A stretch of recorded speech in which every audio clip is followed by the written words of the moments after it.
Assalamu alaikum wa rahmatullahi wa barakatuh, and welcome to the last live session we have for this semester. Please, if you can hear me, say either yes, I can hear you, or just type one. Okay, good. It seems that you can hear me without any problems. First, let me welcome you. Let me welcome you in this session, and I hope that you find it beneficial, and that I can answer your questions if you have any. This session is going to be divided into two parts. In the first part, I'm going to answer your questions which are related to the course. I assume most of you have already watched at least 10 recorded lectures, and this means that you have so many questions to ask. I hope that you keep asking questions for everything which you came across and you did not fully understand, or you just understood it and you're not sure that you did. So you have two ways to ask me. You can either turn on your microphone and start speaking, and I will listen to you, or you can type your question. So you have two ways to contact me: either type the question, or just turn on your mic and start saying your question. So in the first part, I'm going to answer the questions related to the course. Then I'm going to give you some information regarding the final exam. So let's start with your questions. You can, I prefer that you type the question in English, but if you cannot type it in English, you can still type it in Arabic. So I'm waiting for the first question. If you have any questions. It's clearance or clarified, Doctor, and lecture number 8, the acquisition of language. It says that this course ability, there are 4 segments for the ability of these courses. Okay? Can you hear me, Doctor?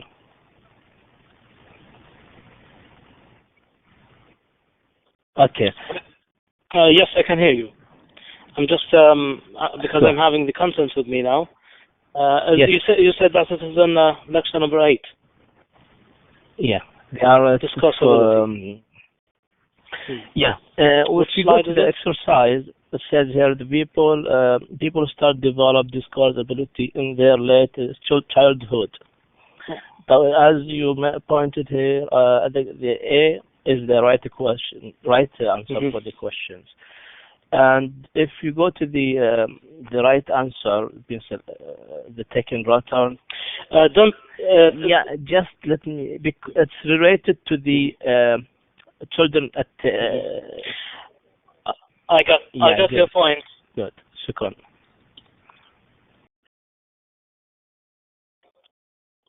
I got your point.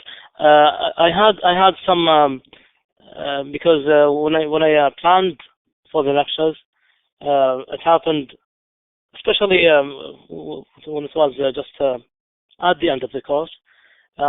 Sometimes I recorded 4 lectures in one day, and that's why I had some exercises which were not accurate, and I corrected them during the recorded lecture. So don't rely on the slides alone. You have to watch the recorded lecture. Because in the recorded lecture you have the right answer. Okay. Thank you very much for this one. There is one. You asked us to give some questions, so we try to memorize them, but it still appears by itself. In lecture number 2, Doctor, what is the difference between slip of the tongue and the morphemes function? Yes.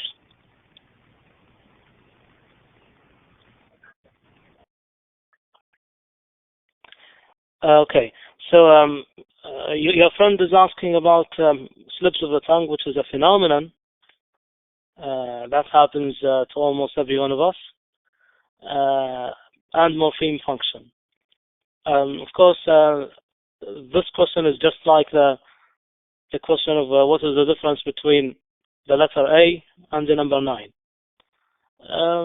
It's a bit difficult to answer this question, but I need to explain the meaning of the two so that it becomes clear. First, what do we mean by slips of the tongue? Slips of the tongue mean sometimes you plan to say something, and you say something else. This happens to us. We call it in Arabic zillat lisan. You plan to say something, and it just happens that by mistake you say something else. This is called slips or slip of the tongue. Morpheme function, it means inside your brain how the morphemes look like. Now, this is strongly related to slips of the tongue because in your brain recognizes morphemes as separate. For example,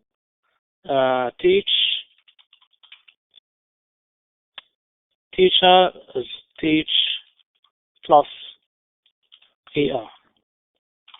Okay?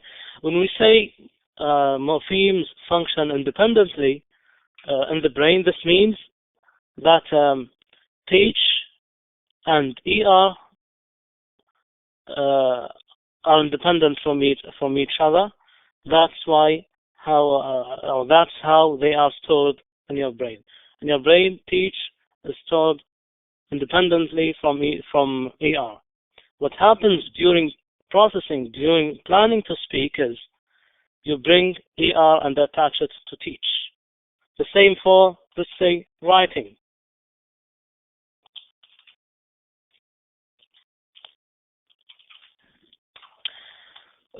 Your brain recognizes these two morphemes as separate from each other. During planning to speak, your brain takes the word right and attaches the morpheme, alaykum salam, and attaches the morpheme ing to it and creates the word writing. Now, this is strongly related to slips of the tongue. How is this? It happens that you attach ing to a different word. You meant to attach it to writing, but by mistake, you attach it to a different word. That's why we say that morphemes function independently. It happens, for example, you say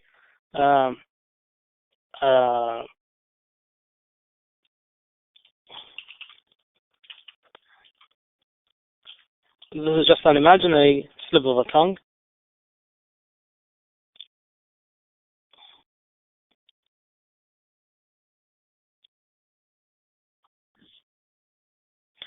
Let's say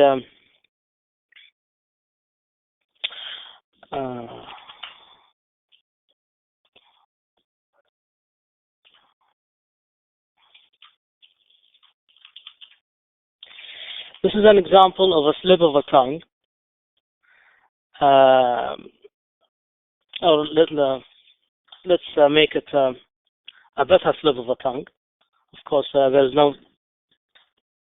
no ideal slip of a tongue. Let's say I studying right. Okay, this is an example of a slip of a tongue. Of course, all slips of the tongue are not grammatical, and that's why we study them in psycholinguistics and try to learn from them. So what's wrong with the sentence, I studying right? What's wrong with it is that we attached the morpheme ing to the wrong word. This happens even to native speakers. It happens that they attach, just by mistake, this is not because they don't know the correct form, it is just by mistake, they attach the ing to the wrong word. Psycholinguists learn from this that ing function differently from right. Now, can you see the sentence? I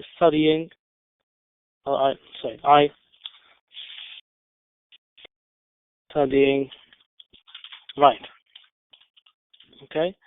Of course, this is not a grammatical sentence. It has a problem, but we are just studying it as a slip of a tongue. Let's just imagine that a native speaker produced this sentence by mistake. I studying right. Of course, this is not a grammatical sentence. What we learn from this slip of a tongue is that ing has been attached to the wrong word because it is stored in the brain independently from the word right. So the speaker planned to say, I study writing, but just as a slip of a tongue, the speaker, the native speaker, attached the morpheme ing to the wrong word and produced this sentence instead of the correct sentence, which is, I study writing. Okay. Did you get that? Do you want me to explain it again? No, no. It's. I mean, the slip of tongue, which is part. Okay, Khalid says that which is he understood it. Makes it the sentence instruction or the morphemes mixing the the word contains two morphemes in wrong grammatically position, or that's what it's already been here explaining, Doctor, the contents, but also to make sure it's okay. Now I'm fine. Thank you.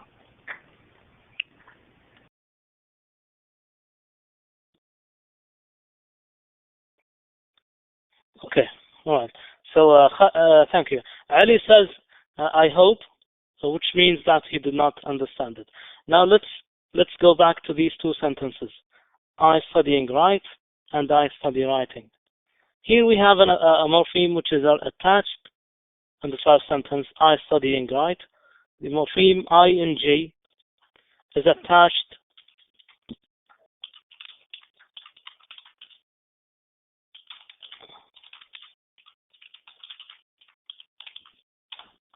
the morpheme ing is attached to the wrong word. Why does this happen? It happens because what does this tell us about how our brain recognizes morphemes? From this phenomenon, slips of the tongue, psycholinguists learned that morphemes are independent from each other. So ing is stored in the brain independently from right. That's why when we speak, it happens that by mistake, as we are bringing words and morphemes together, we do this so quickly in a split of a second. We do this so quickly that sometimes we switch between these morphemes and mingle these morphemes with each other, and we, instead of saying I study writing, we say I studying right. So by this phenomenon, psycholinguists learned that during planning to speak, these morphemes are independent from each other. Okay, do you have more questions?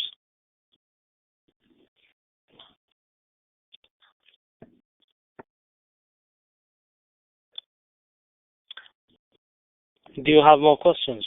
Let's see if you have more questions. We have 4 minutes till we start to discuss the final exam. It is important to ask questions if you do not fully understand the recorded lecture.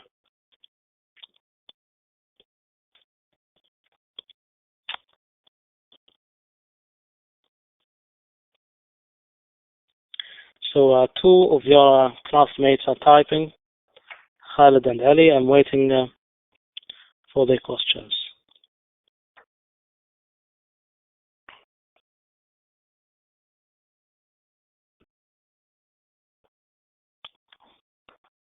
I'm waiting. It takes a lot of time for Khalid and Ali to type their questions. Right. Until you get your questions typed and finished, How many lectures have you watched so far?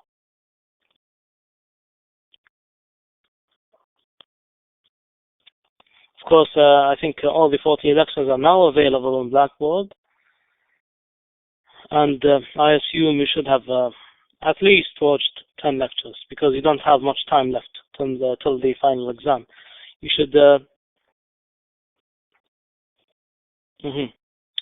Okay, because it appears to me that you are typing, because the system here shows those who are typing, there's a mark for them, there's an icon which shows that they are typing their questions.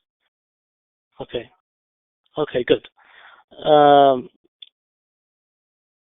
right. As I was saying, you should have watched at least 10 lectures, because the earlier you finish watching the lectures, the more time you'll have for studying for the final exam. All right, I think it's about the time to start discussing the final exam, unless you have questions. If you have questions, please interrupt me at any time and ask your question. Now, the final exam is going to have, you're going to have 50 questions. So 50 questions for 4 items each.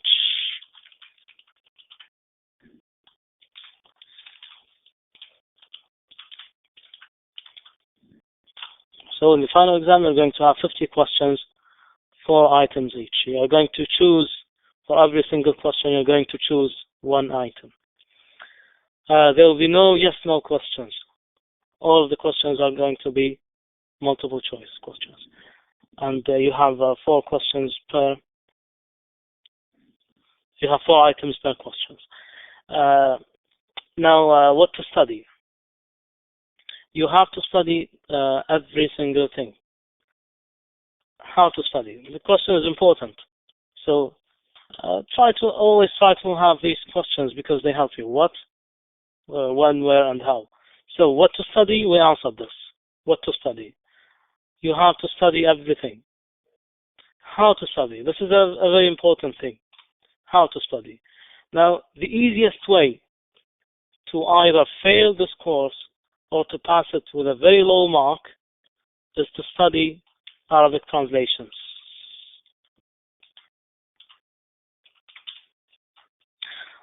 Or translated slides, we can say.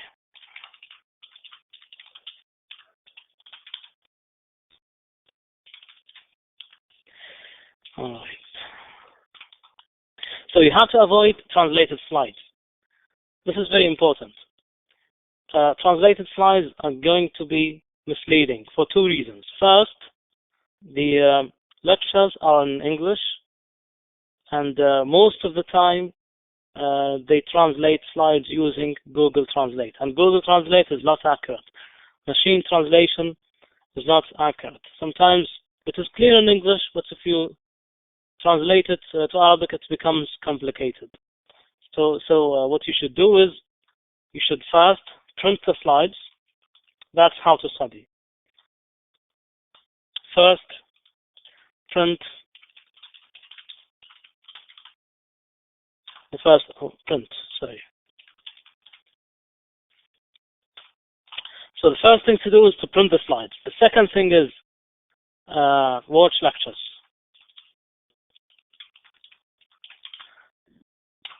The third thing is to take notes. That's the way to study. Now, if you did not follow this format, if you did not follow these 3 steps, most likely you're not going to pass this course with good grades. If you want to pass this course with an A, you should do this. You should first print the slides, watch lectures. You have to watch lectures. The slides are not enough.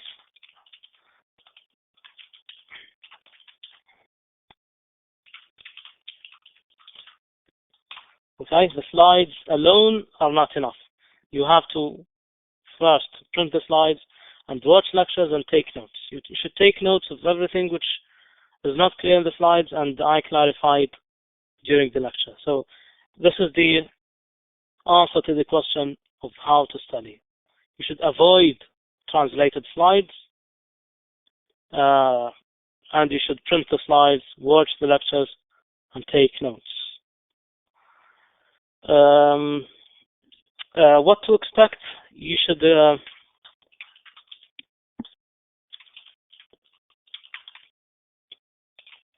what to expect? Of course, there is a question, at least one question from every single lecture. So you have to study all the 14 lectures. The introductory lecture is not included, but it is useful to watch. Okay, it is not included, but it is useful to watch.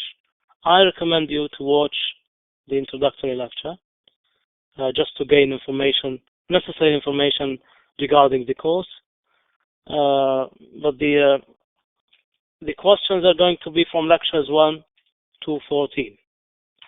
Okay, the questions are going to be from lectures 1 to 14, and there's at least one question from every single lecture. You should study everything,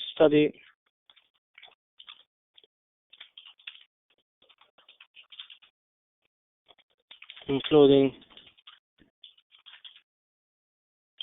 illustrations. So you should study everything, including, there's a typo here. You should study everything, including illustrations. If there's a drawing of the brain or the drawing of the two hemispheres, you should study. These illustrations. Of course, I'm not going to ask you to draw anything in the final exam, but you should understand. For example, if there's the picture of the brain, you should understand where is Broca's area located and where is Wernicke's area located, etc. So you have to study everything, including illustrations.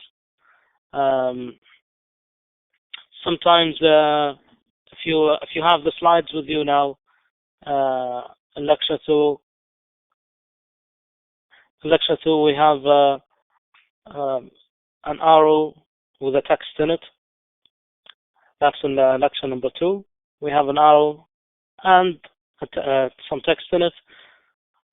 And illustrations which are similar to this one, you should also study the text which is inside the illustration. So everything is included.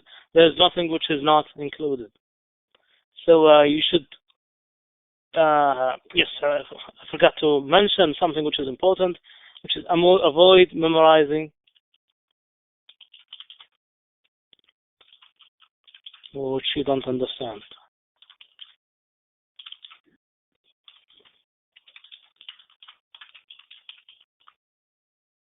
Okay? You should avoid memorizing things which you don't understand. Don't memorize something which you don't understand. Try first to understand it. If you understood it well, most likely you will be able to answer it. If you do not understand it, then probably you will have a different wording in the final exam, and you will not be able to answer the question accurately because you just memorized it. So first, you need to try to understand the content. You should study definitions. I said to you that everything is included. You should study definitions, pairs, such as, what do we mean by pairs? Are two things which are comparable to each other, such as perception and production, etc.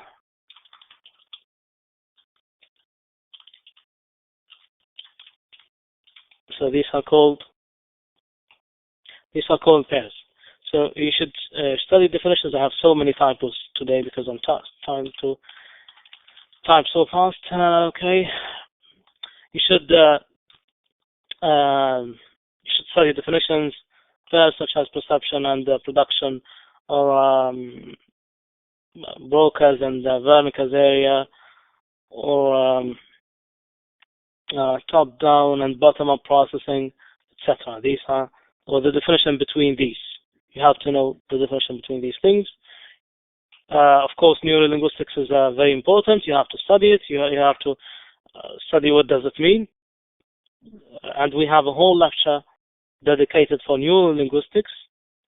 You should know what does it mean, and you should know the topics we have under neurolinguistics, which is language representation in the brain, and aphasia, and what else? Broca's and Wernicke's. So these are all under neurolinguistics. You should study them. So just to cut it short, you have to study everything. Everything is included. Don't say, I did not expect this question. You should expect everything. So you should watch the lectures from the beginning to the end. Every lecture. And all the lectures are short. There's, I think the longest lecture we have is less than 30 minutes, which is fair enough. So you have enough time. Now I think it is more than 1 month till the final exam. When are you going to have your final exams? Are they going to be in June? June or May?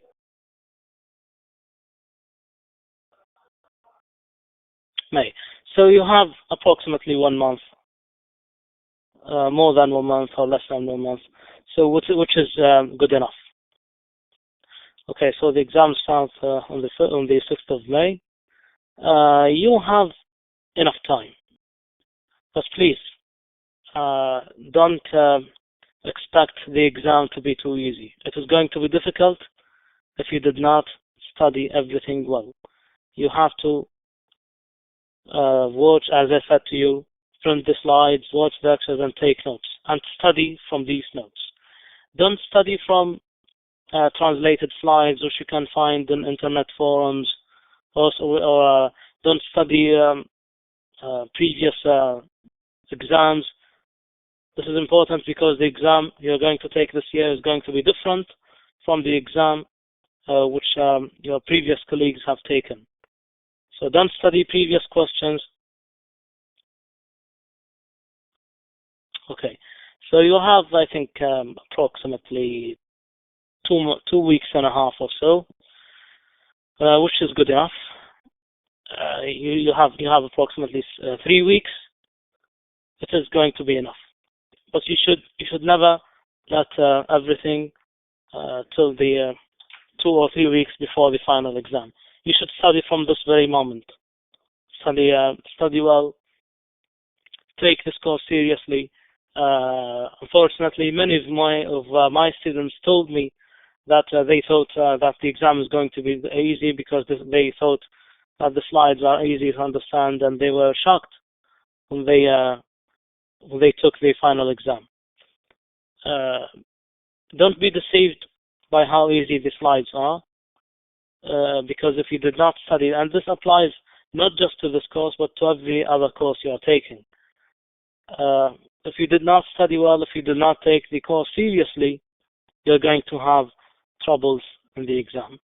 So I suggest that you study more than once. So one time is not enough. Watching the lecture 1 time is not enough. Try to watch it 2 or 3 times if you did not fully understand it, and hopefully you'll find everything easy. Do you have any comments or anything to say just before we finish there is a question, Doctor. It says like you are advise us to study hard and deeply. As you saying in Arabic, لا تحقرن الصغيرة فإن الجبال من حجر. Yes, that's it. You are right. Sometimes you are deceived by the short lectures and by how easy the content is. But when it comes to the final exam, you find yourself in a very terrible situation because you underestimated this course. So don't underestimate. The word is dunder, which your colleague has mentioned, تحقرنا. So don't underestimate this course and every other course. Don't say that this course is going to be easy, I'm going to have no trouble, and you find yourself in a very difficult situation in the final exam. So you have to study well. My advice to you is to study well so that you have no trouble in the final exam, and I wish you the best of luck in this course and every other course you are taking. and every other course you're going to take in the future. Thanks very much for attending this live session, and I wish you the best of luck. Assalamu alaikum wa rahmatullahi wa barakatuh.